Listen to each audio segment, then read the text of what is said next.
கல்யாண நாள் பார்த்து சொல்லலாமா, நாம் கையோடு கை சேர்த்து கொள்ளலாமா அப்படின்னு ஒரு சனி பகவான் 7ஆம் இடத்தை பார்க்குறார். அந்த சனி பகவானுடைய பார்வை இருக்கே உங்கள் வீட்டில் கல்யாணத்தை கொண்டு வந்து கொடுத்துரும்.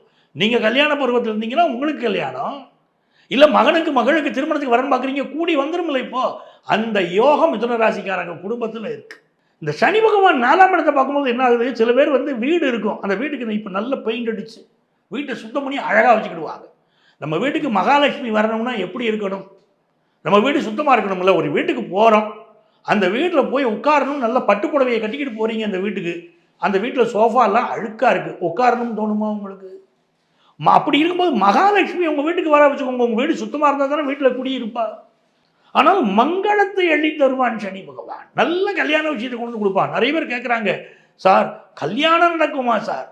கல்யாணம் கண்டிப்பாக முடிச்சு கொடுப்பாரு. சனி பகவான் அவ்வளவு நன்மைகளை தரக்கூடியவர்.